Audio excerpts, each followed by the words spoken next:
Hey, what's up? This is Joe.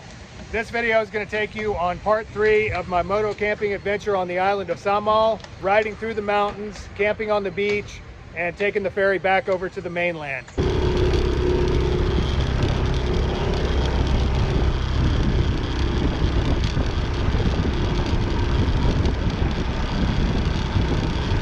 So a couple of you guys had mentioned the magnitude 6.8 earthquake that just hit here a few days ago. Everybody I know is fine. There don't seem to have been a lot of fatalities here in the city of Davao, and it mostly wreaked havoc in General Santos City, about 90 miles south of here. But that's a whole other adventure, which I'll get into in the next video. But for now, I hope you enjoyed this final installment of the moto camping on the island of Samal. After a fun-filled night sleeping in the jungle without a tent, I headed in search of a place to eat and a Wi-Fi connection so I could upload my video.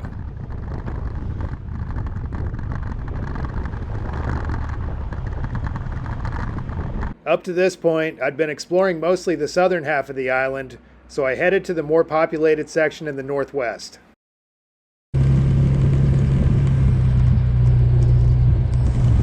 In the village of Peña Plata, I ordered a Filipino breakfast of rice, longanisa, and egg with a durian milkshake.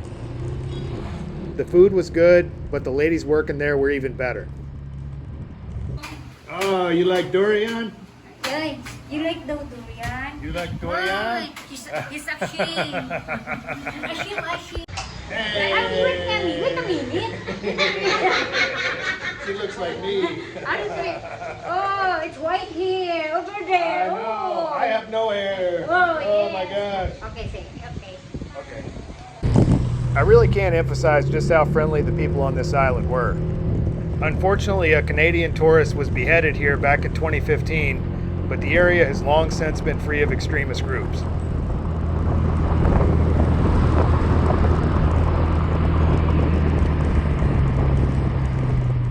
The heat at this point was into the high 90s with 100% humidity, and I was seriously about to abandon my search for a Wi-Fi connection. All right, so finally found a coffee shop to upload my video. Man, that was a serious undertaking just to find a place with Wi-Fi. So next I'm gonna look for a hardware shop, see if I can't get a better tarp or some jungle camping for tonight.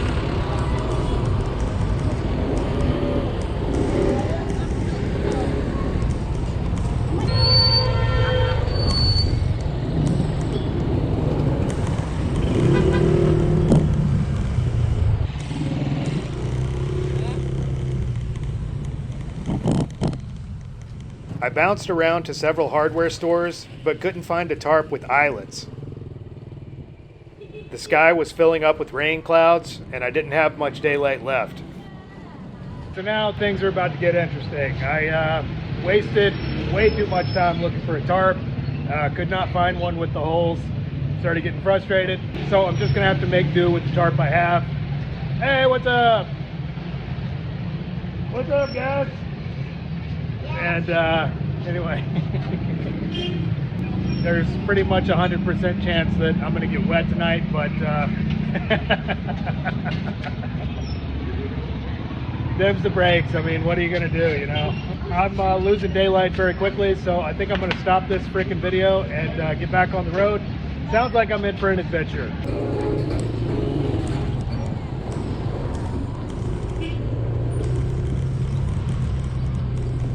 Finally did find a hardware store with a tarp. This one does not have the eye holes, so I doubt that it's really gonna hold up very long, but hey!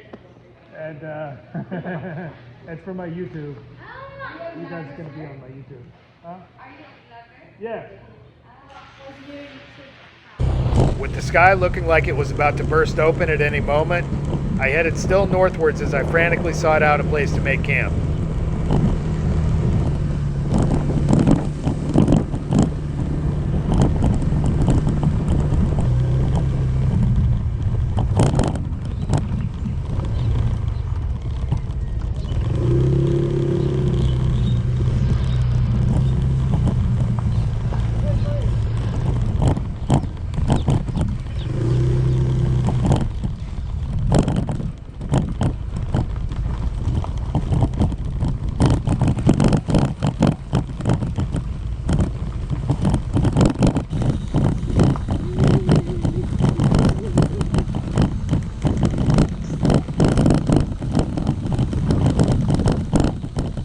kept trekking until I found myself on a privately owned beach with shelters and coconut trees.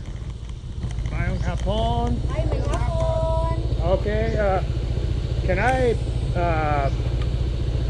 camp here? Yes? How much? Okay. Kamusta ka? Okay, okay. Good. So where is the camping? This area. Over there? Can I take a look? Yes.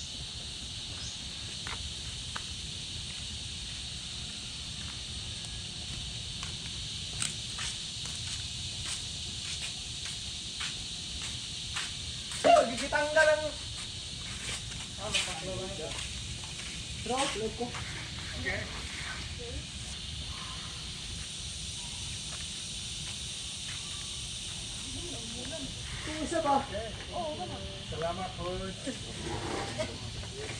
When hanging out and talking with strangers, invariably the conversation always turns to romance.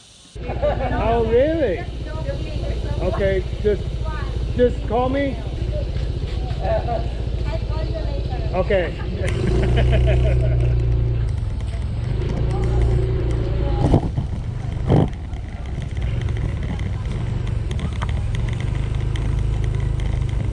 Throughout my travels, I've always appreciated encountering relaxed attitudes towards romance and dating. In the US, I often feel a sense of committing some kind of social taboo when even talking to the opposite sex. Here, as in many other places around the world, it's all out in the open, and there's no shame in being openly flirtatious.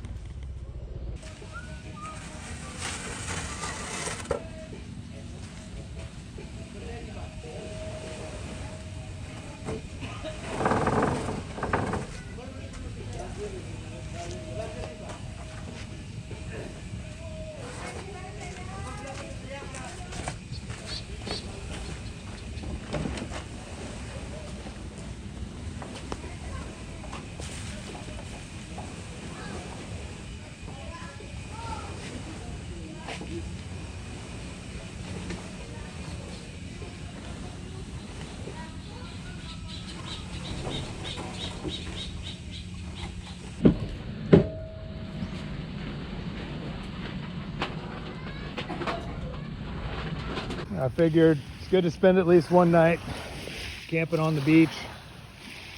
I'm not the biggest beach guy, but you know, it's cool.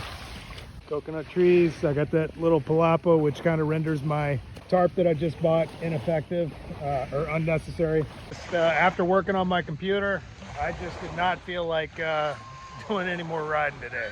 I mean, plus, as awesome of a bike as that Honda is, the seat on it, man, is taking my ass for a ride, literally. You know, I think I'll probably just put my sleeping pad right there.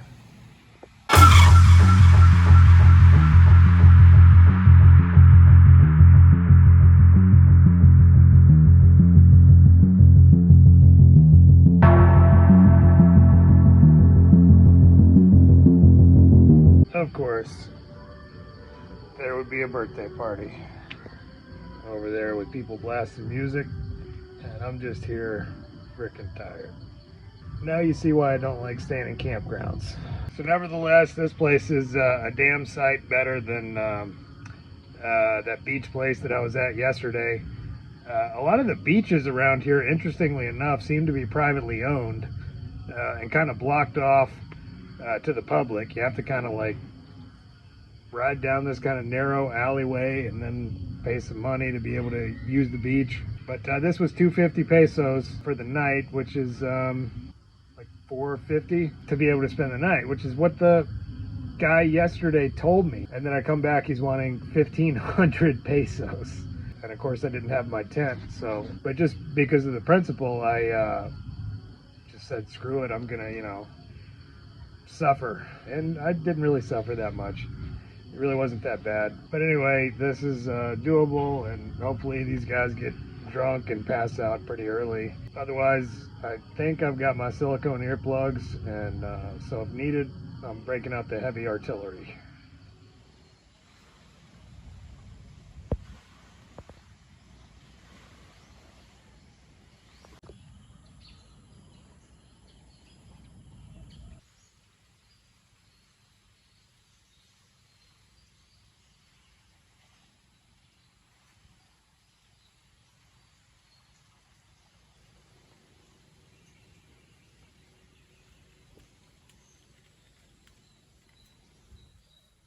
Had a pretty good night sleeping on these benches last night. It wasn't too bad. I can pretty much throw down a tarp and a sleeping pad and get a pretty good night of sleep in almost anywhere. So I was just sitting here debating on what to do. Don't have to take the scooter back until like 11:30. I don't know, the ferry could take a while, so I was gonna kind of sit here and hang on the beach, but they've already started blasting music again. So it's just like, I love music, but not somebody else's music. Maybe I'm getting older, I don't know. That scooter is absolutely awesome, man. Rides like a gold wing. Every time I get on it, I just can't wait to hit the gas. The only thing is the seat. Man, this island is so big that you're always doing distance. You're always going, everything's spread out, you know, so it takes you like 30 minutes to an hour to get from point A to point B all over the island pretty much. So you're doing a lot of riding here just to sort of go to the store, go to camp, etc., etc. So I haven't even scratched the surface of this place. There's still so much more to see. So so I definitely plan on coming back. I'd like to see Dante Otero and his family. So anyway, we'll see how it goes. Head over to the coffee shop, get a little bit of a charge on my phone, and get back on the ferry and head over to the mainland. And thank God for these Bluetooth headphones, by the way. This is the only saving grace that allowed me to get any sleep at all last night. I've got like a 22-minute binaural beats thing, just kind of an om sort of a sound I use for like meditation and stuff. But I just put it on a loop, so it was going constantly and just effectively totally drowned out everything else around me. Next time, I will not forget my silicone earplugs.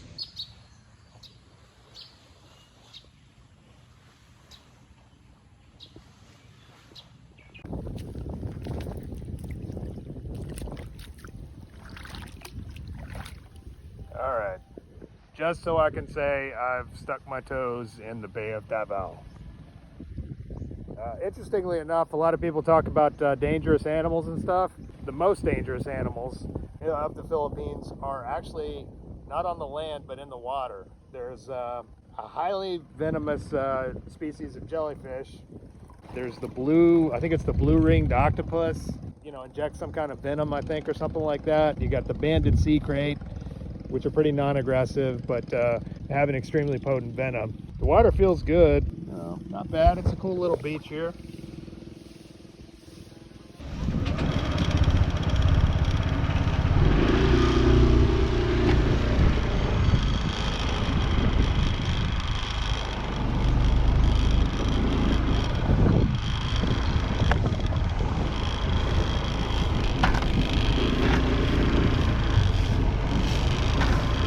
Thank you.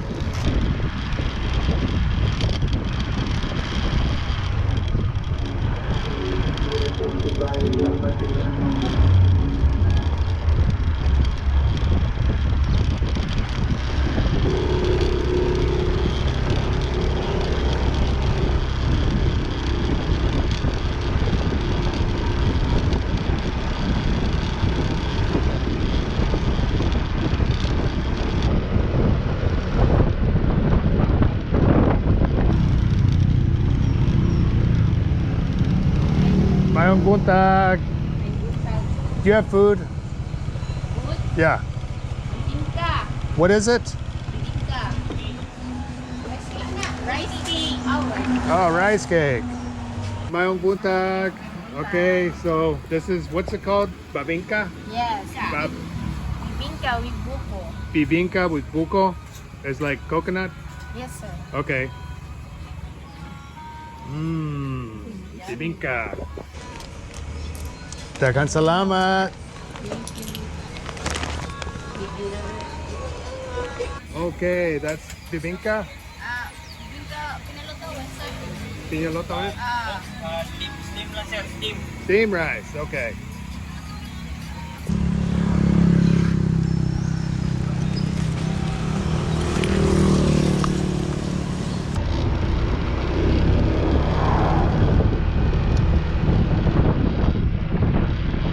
This is the bibingka, which is kind of what I gathered, sort of a sweet rice with coconut sort of a thing. It looks kind of like a rice muffin. I realized I hadn't really done a lot of food videos since I've been here. Let's see, what have I had? mostly rotisserie chickens, honestly. I've been eating some rice and stuff, which is not really on the diet, but it's actually really expensive to just eat protein here, where, you know, protein is at a premium. And so a lot of people just kind of accentuate a little bit of protein with a lot of rice. And that's kind of the staple of most of their diet. So, all right, so yeah, that looks exactly like a little rice muffin. This is hotter than hell right now. It's burning my fingers. Pulverized rice mixed with a little bit of, I think, coconut, just a little bit of sugar, not too sweet, and then roasted over the coals. That is, I can't describe it. It's like nothing I've ever eaten. You got the smoky charred flavor coming through the rice and the coconut. God, that is really, really good. And kind of, I gather, sort of a Samal type of food. I don't know if they eat it in other places, but they should. So anyway, it's 8:30 and already into the 90s. So I'm gonna hurry up and go ahead and get the hell on that ferry, and hopefully I don't have to wait in the sun, which is gonna suck.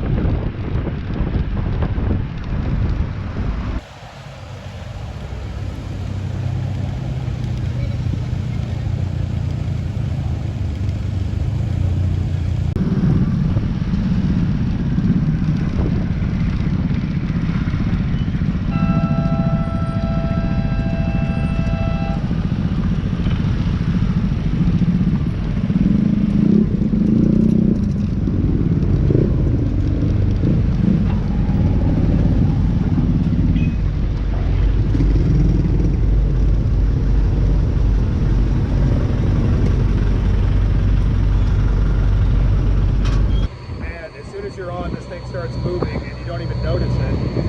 It's so smooth.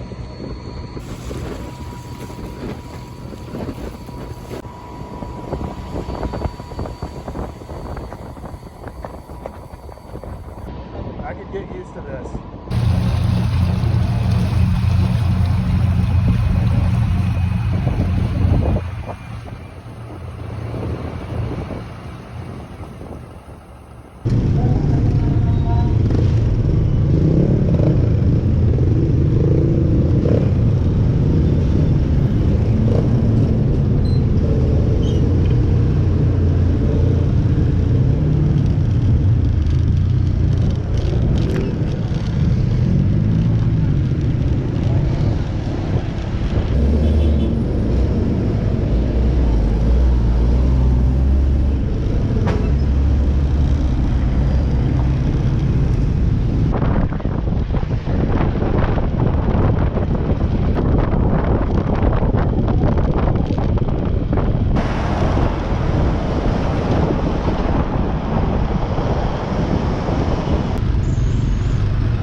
After I got back to Davao, I took the Honda to a scooter washing service before returning it to K&J Motor Rentals.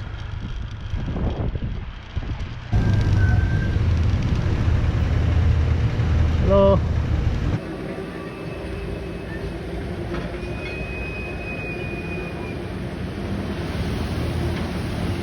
Amazingly enough, they got this cool lounge up here. You wouldn't have thought this place would be nice, just looking at the outside of it.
Hello.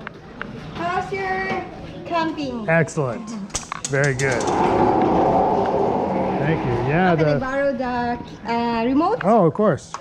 Well, it's your remote, I'll so. put it inside. Okay. Thank you. There you You go. can sit down there yourself. Okay, thank you.